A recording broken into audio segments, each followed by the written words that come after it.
9 News at 5 a.m. starts right now. New this morning, Denver Public Schools is rolling out a new way to keep students safe on their way to and from class. We'll explain how the system works. Sun exposure for Coloradans sitting at a mile high is always a concern, and now the FDA is closer to approving a new sunscreen ingredient that could offer stronger, longer-lasting protection. And taking a live look outside this morning at 5 o'clock on your Friday. Beautiful view over the mile-high tree there on the Auraria campus in the Tivoli Quad. Of course, this is where the Chris Kindle Market is now. I've heard a lot of good things about this location from people who've been. Brianna, you went and experienced it. I went, yeah, to cover the story, but I haven't gone as an actual customer, so I'm excited to go. She had the pierogies. Good. That's a beautiful view in and of itself. Yeah. Thanks for joining us, TGIF. I'm Jordan here alongside Corey, Brianna, and Keely, and for Katie LaSalle. Keely, Katie, I keep getting it mixed up in my head. All the K's this morning. It's okay. I know you're talking about me. I'll get it. And yeah, we've got a really nice forecast. We've got very mild weather. Temperatures are going to be once again in the 60s for highs today. Winds, though, that's the good news. They are calming. Just expect a slight breeze. Certainly windier conditions up in the high country and the closer you get to the foothills.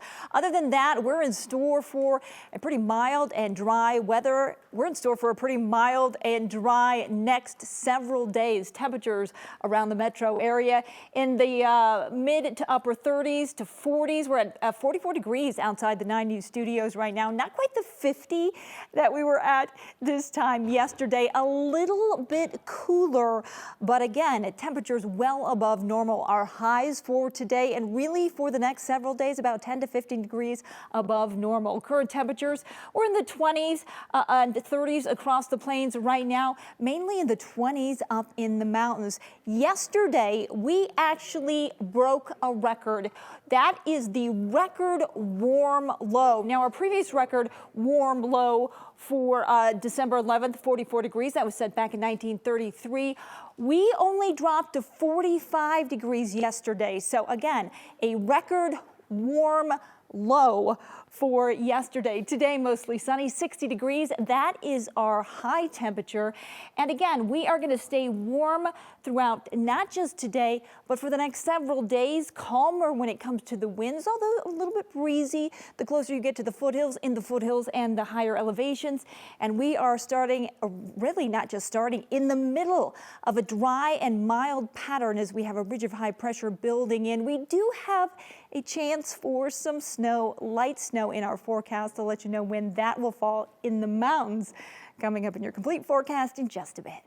Keely, thank you so much. 5:03 is your time. Happy Friday, everyone. Taking a live look right now of I-25 and 23rd Avenue. So you can see traffic very, very light. No impact to your morning commute whatsoever. Not seeing any overnight construction or crashes right now. So I do want to switch things over to our main maps. You can see a lot of green on your screen. So getting to your drive times right now. Westbound 76 in Commerce City, you have the green light there. Traffic is moving through, so only a 10-minute drive. Same story for those taking 270 from I-25 heading into I-70. And then westbound 36 Denver to Boulder, also looking pretty good, 17 minutes. Brianna, thank you. New this morning, Denver police officers are searching for a missing Indigenous teenager. 15-year-old Michael Davis was last seen yesterday morning near Aspgren Park on South Lipan Street and Exposition Avenue. Michael is 5'10", weighs 130 pounds. If you see him, call Denver Police 720-913-2000. Later this morning, a Denver police officer accused of sexually assaulting someone while on duty is expected in court. DPD says that Officer Henry Sonny was arrested Thursday. Police say the assault was reported on November 4th and that it was not while he was responding for a call for service. The 26-year-old is accused in another separate incident as well. He faces charges including forgery related to his handling of a reported assault. Sony joined DPD last year. He was removed from patrol the day after the reported assault and directed to work from home. After yesterday's arrest, he was suspended without pay, and he's due in court at 10:30. President Trump says he is pardoning former Mesa County Clerk Tina Peters, even though presidential pardons do not apply to state crimes. Peters is 1 year into a 9-year state prison sentence after a jury convicted her of felonies related to a scheme to tamper with voting machines. This pardon sets up a legal test that could reach the U.S. Supreme Court. Peters' legal team argues the conservative majority could side with the former president, potentially expanding presidential power and opening the door for future presidents to attempt to free allies from state prisons. We've reached out to the Colorado Department of Corrections and have not heard back yet.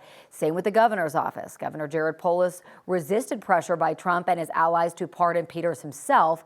It's the governor that has the ability to pardon someone on state charges. And Polis's Department of Corrections also refused an attempt by the Trump administration to take Peters into federal custody. The Department of Justice is suing Democratic Secretary of State Jenna Griswold, seeking personal information about Colorado's 4 million registered voters.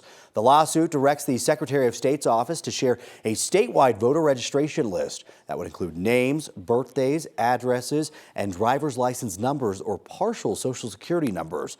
The Fed started asking states for that information back in May, claiming that they need it to root out ineligible voters and voter fraud. But there are questions of whether sharing that information is actually legal. This lawsuit demands that information be provided within 5 days, and in a statement this week, Griswold said that her office will not be handing it over. State livestock investigators are still looking into a growing number of missing cattle in Weld County, where ranchers have reported 23 animals lost or stolen in what officials call an unusual cluster of cases. Brand Commissioner Todd Ingley says the report spans 7 producers in the same part of northern Colorado. He says investigators are looking at a few possibilities, including theft, predators, or even lightning strikes and other weather events. Ingley says what's happening is especially troubling because it's taking away from livestock producers' livelihoods. So when you're looking at these animals that are, costing $2,300 to maybe even upwards of $3,000 a piece, it's a lot of money, a lot of time, investment, years of breeding, genetic work and everything. Ingley has been investigating the disappearance of close to 200 cattle last year. He says 15 have been located, but the case is still largely unsolved. They still get tips, though, and he says they will continue to follow up on all of them. This year, voters in Palmer Lake recalled 2 Board of Trustee members after they supported a plan that would annex land to build a Buc-ee's. And even more drama came last night during a meeting when a third town leader decided to resign. During the meeting, a date for a recall election was set for trustee Tim Caves. Instead of putting himself up for recall, Caves actually announced that he would resign. God has made it clear to me. I am called to serve where knowledge is respected, experience is valued, and truth is not twisted. Yet in the current climate wherein misinformation, personal attacks, and division prevail, such service is no longer possible. Tim Caves' resignation goes into effect at 9 a.m. this morning. Hudson Fire Protection District has a new addition. For the first time, the department was able to purchase its own ambulances thanks to a proposed mill levy to voters. For decades, the district had to rely on third-party emergency services. But the fire chief says Intermountain Health didn't renew its contract this time around over personnel issues. Following the past mill levy, HFPD brought its first ambulance into service last month. The chief says another ambulance is expected in early 2026. One ambulance, just due to the growth and the call volume increase, one ambulance would have probably sufficed for most of the days, but there are times that we were getting double tapped. The district says the ambulances plus equipment inside can cost up to $500,000 each. The department also hopes to hire 7 new paramedics with money from the levy. Hudson Fire Protection District says in 1 month of ambulance service, they have been able to bring paramedics to more than 200 calls within minutes. A Coca-Cola bottling plant that was originally going to be built on city land near DIA is now going outside of Denver. The company is taking Colorado Springs instead. The plant was planned for the northeast corner of Tower Road and Pena Boulevard and would have brought 170 jobs to Denver, but the deal fell through as the company tried to get energy connections to the site worked out. Millions of Americans may see a rise in their health care costs next year. That's because of an extension of subsidies for Affordable Care Act plans set to expire at the end of the year. The Senate failed to move forward 2 plans this week. A Democratic proposal sought to extend the subsidies by 3 years, but Senate Republican leadership argue a straight extension isn't the right fix. this program. I mean, you can't just do a blanket extension without reforms. It is rife with waste, fraud, and abuse.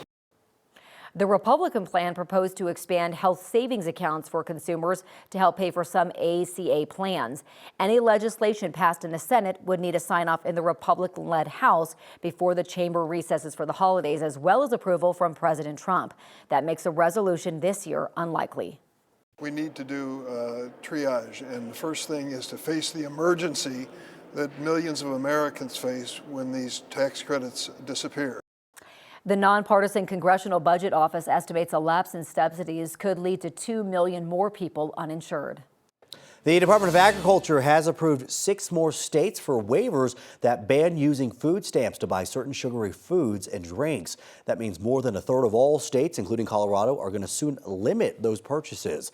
The Agriculture Department has been approving waivers since May. They ban the use of SNAP benefits to buy items like soda, energy drinks, candy, and prepared desserts. The restrictions will mostly go into effect next year, impacting around 14 million people in 18 states. The lists of banned items vary from state to state. Changes may be coming to the products that help protect people from the sun's rays. The FDA is proposing the use of bemotrizanol in sunscreens. The chemical, which combats ultraviolet A and B rays, is commonly used in sunscreen in other parts of the world, including Europe and Australia. The FDA is seeking public comments on the matter, and officials say they will conduct a safety assessment before making a final decision on the issue.